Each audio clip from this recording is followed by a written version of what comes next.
grotte qui se trouve à 100 mètres au-dessus du niveau de la vallée actuelle. Est-ce que vous avez une petite idée de comment une telle grotte, un tel réseau, a pu se former? Alors, je ne sais pas si ma collègue en bas l'a dit, c'est une visite particulière. Les enfants n'ont pas une idée? Un peu d'eau peut-être? C'est une histoire d'eau, en effet. Et il va falloir remonter à 100 millions d'années en arrière. Voyez-vous, pour vous imaginer qu'ici, c'était la mer avant. On était dans les fonds marins. Je vous ai parlé de roches calcaires tout à l'heure. La roche calcaire est une roche sédimentaire, donc formée à partir de sédiments marins. Ça peut être des petits crustacés, des coquillages, et tout. Cette roche, elle va mettre des millions d'années à se former. Et la couche terrestre, à un moment donné, à cause de la tectonique des plaques, va se soulever pour commencer à former la chaîne pyrénéenne, avec les premières failles, les premiers trous, mais rien de très extravagant. Et là, tu l'as dit, il y a 3 millions d'années, on a traversé différentes époques glaciaires. Et ces glaciers, ils ont commencé à façonner, à éroder les vallées.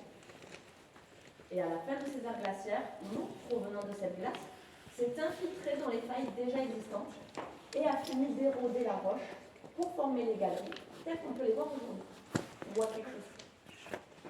Notez que dans ce massif, on a plus de 14 km de galeries. Promis, on ne les fait pas tous aujourd'hui. 3 grottes font partie du réseau.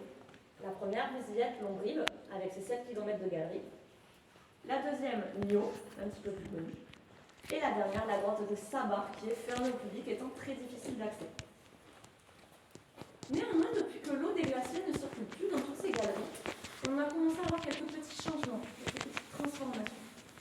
Et j'en veux pour preuve ce qu'on a juste ici. Un effondrement de voûte. On appelle cela également un chaos. Alors, ce sont des phénomènes qui peuvent se produire plus ou moins régulièrement.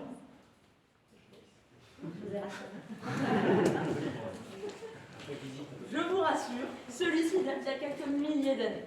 Mais il est vrai qu'on n'est pas à l'abri que ça se reproduise. Donc on va avancer et changer de sujet.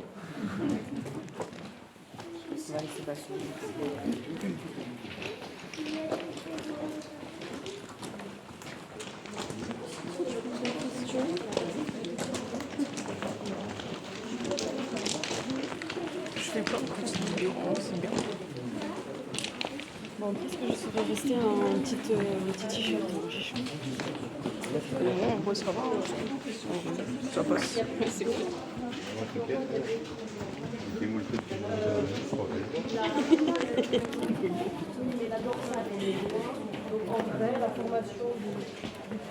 Tenir un téléphone avec moi, c'est chaud.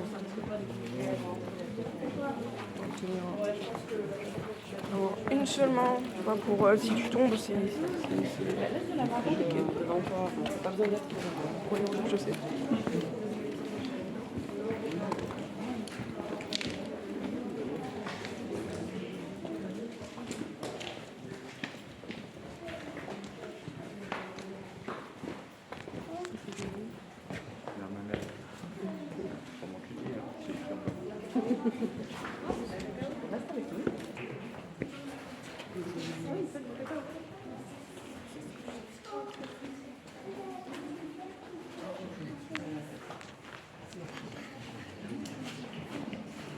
Tiens, mets-toi sur le côté si tu veux faire la photo. Non, on ne peut pas faire de photo justement, c'est une vidéo. N'hésitez pas à faire un petit peu comme ça, si derrière pour en voir également.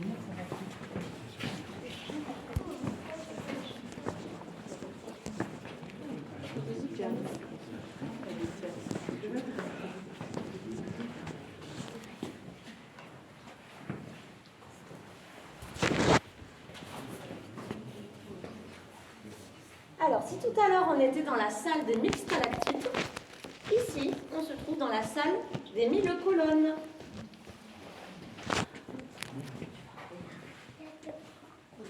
Toute une corée de petites colonnes.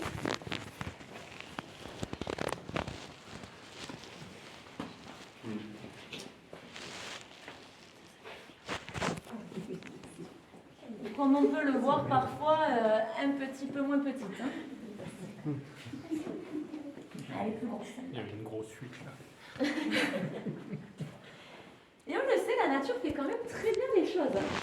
Et des fois, on peut y voir quelques petites choses amusantes. Et j'ai envie de vous montrer cette formation, juste ici. On peut y voir clairement des jambes. Bien, toi, tu peux t'habituer, non? Ah ben moi je vois les... Avec les pieds, les mollets, les genoux, les cuisses. Et on va éviter de remonter trop quand même. T'as vu du poulet? T'as faim? Ce soir-là, ça serait rigolo. Alors, on part sur le poulet alors.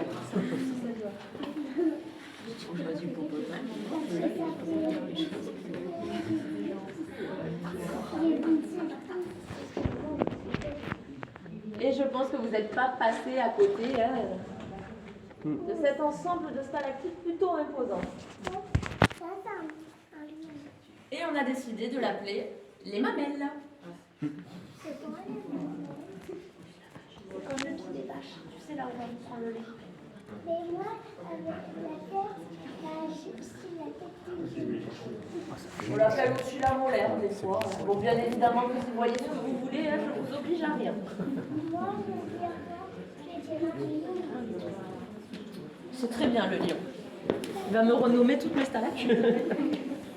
Faites attention dans le virage, ça peut éventuellement un petit peu glisser.